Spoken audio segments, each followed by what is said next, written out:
Olá, boa noite, a paz do Senhor a todos. Mais uma vez aqui.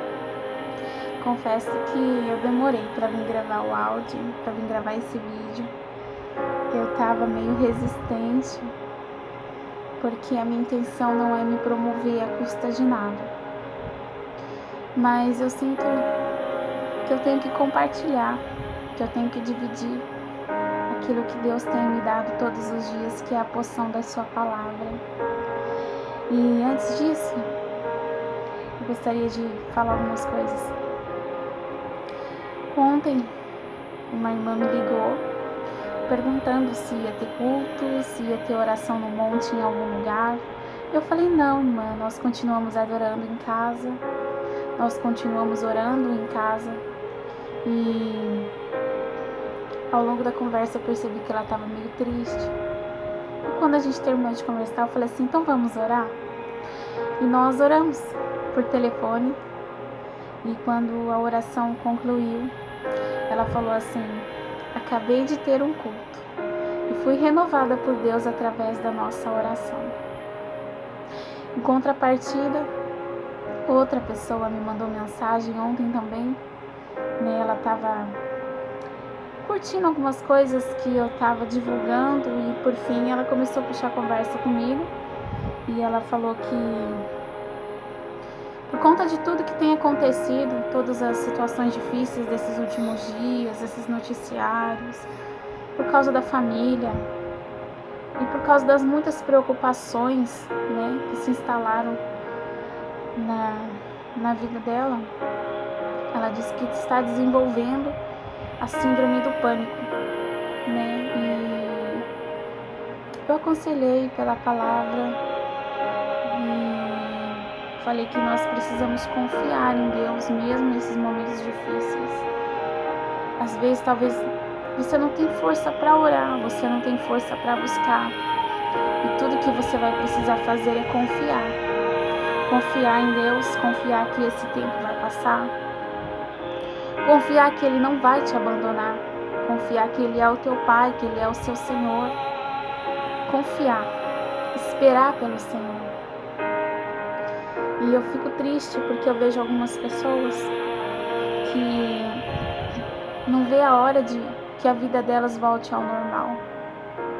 Ao normal, gente, não vai voltar. Não vai ser mais como era antes.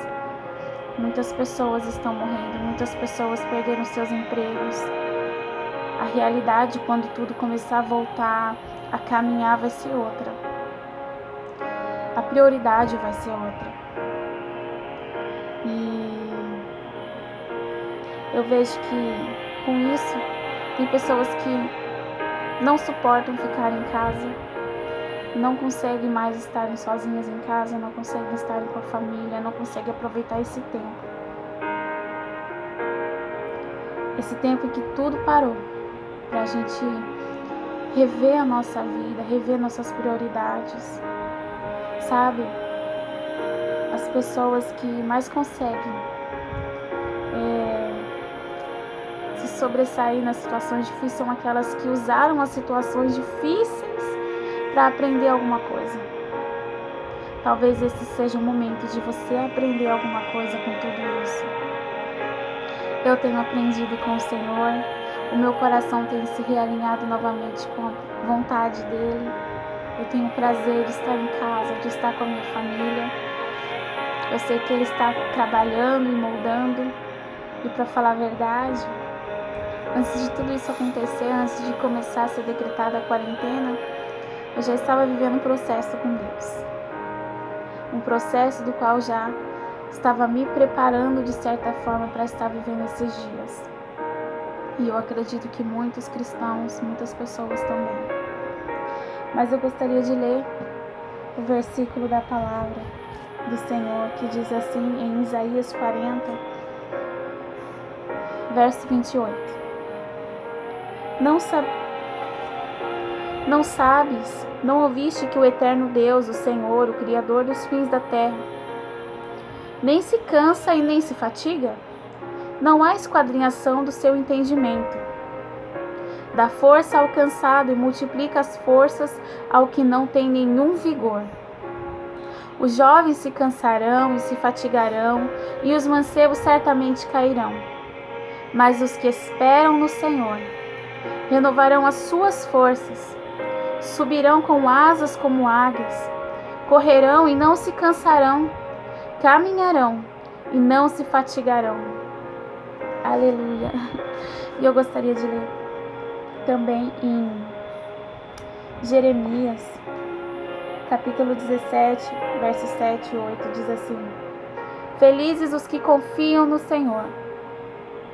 São como árvores plantadas às margens de um rio, cujas raízes alcançam águas profundas. Tais árvores não são afetadas pelo calor e nem se preocupam com longos meses de seca.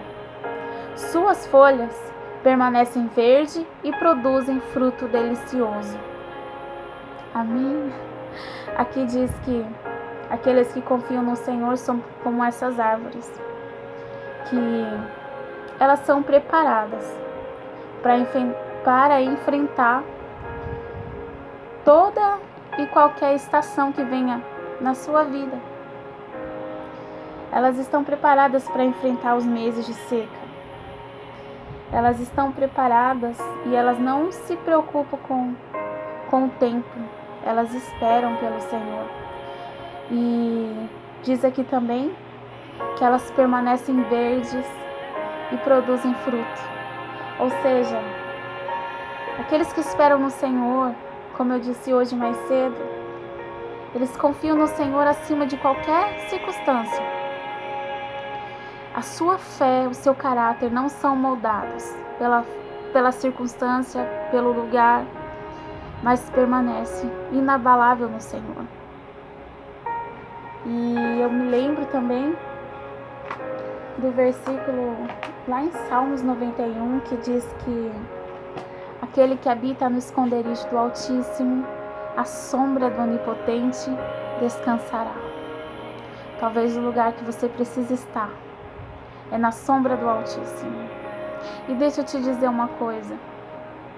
Você pode não falar bonito, você pode dizer: eu não sei orar, eu não sei cantar, eu não sei fazer, eu não sei buscar a presença de Deus.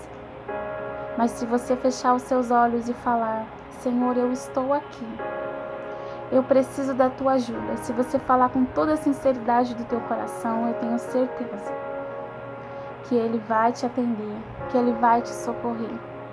Né? Quem é que nos socorre no dia da nossa angústia? É Deus.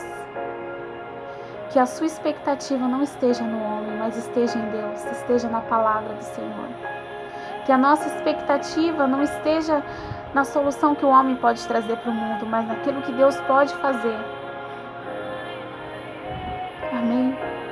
Então eu gostaria de simplesmente orar com você, que você possa ter um momento com Deus, que você possa se quebrantar diante da presença de Deus, que você possa ouvir a voz do Espírito Santo te fortalecendo, te renovando, mesmo se você estiver cansado, mesmo se você estiver a ponto de desistir, Ele não desiste.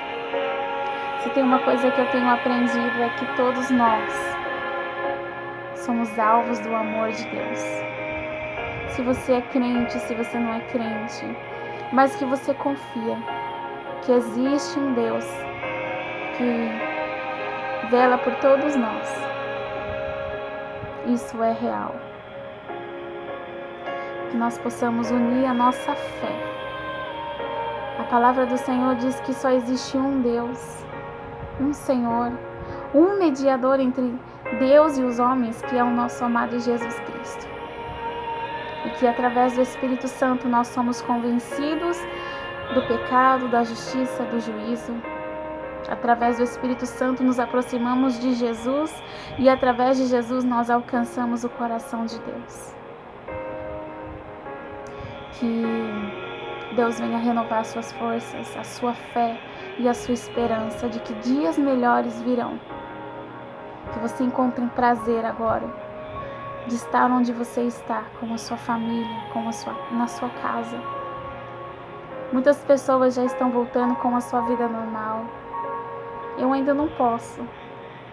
mas eu tenho um imenso prazer de estar na minha casa com a minha família e principalmente adorando a Deus e mantendo a minha comunhão firme com Ele, não deixando que a minha fé venha a ser abalada. O segredo é você buscar a Deus. O segredo é você encher a sua mente, o seu coração da palavra de Deus e da presença de Deus. Se você não sabe ler, se você não sabe... Não sei. Basta você fechar os seus olhos e se conectar com Deus. Então vamos orar? Eu gostaria de fazer uma oração simples, que eu acredito que todos nós conhecemos, mas é poderosa também. Que a oração venha mover o teu coração para mais perto de Deus, como tem movido a minha vida. Pai nosso que estás nos céus, santificado seja o teu nome. Venha a nós o teu reino e seja feita a tua vontade, assim na terra como é no céu. E o pão nosso de cada dia dá-nos hoje. Perdoa os nossos pecados, assim como nós perdoamos aos nossos devedores. E não nos deixes cair em tentação, mas livra-nos, Senhor, do mal, pois teu é o reino, o poder e a glória para todos sempre. Amém? E eu me lembrei nessa oração, viva um dia de cada vez. Muitas pessoas tinham casamentos marcados agora, estão fazendo aniversário. Uma delas é uma pessoa que eu gosto muito, fez aniversário essa semana e disse: eu vou comemorar o quê? Mas sabe que você pode não ter o que comemorar, mas você tem muito a agradecer. Você está vivo, você está aqui. Deus tem te guardado, tem guardado a sua casa, a sua família, talvez não da maneira que você queria, mas Deus tem te guardado. Comece a olhar todas as coisas com os bons olhos, porque os olhos são a janela da nossa alma. Se você se encher de Deus, se você tiver bons olhos e começar a olhar de uma maneira diferente para todas as coisas, você vai entender que tudo que a gente precisa é esperar e confiar no Senhor. Amém? Que Deus te abençoe, que você tenha uma semana abençoada. Não sei quantas vezes eu vou voltar aqui, mas o meu desejo é que Deus abençoe você, a sua casa, a sua família, a sua cidade, Carlópolis, Itaguaí, o Brasil, enfim. Que a nossa oração, que essa corrente de oração não se quebre, mas chegue diante de Deus. Porque quando dois ou mais concordam, Deus abençoa. Amém? Deus te abençoe.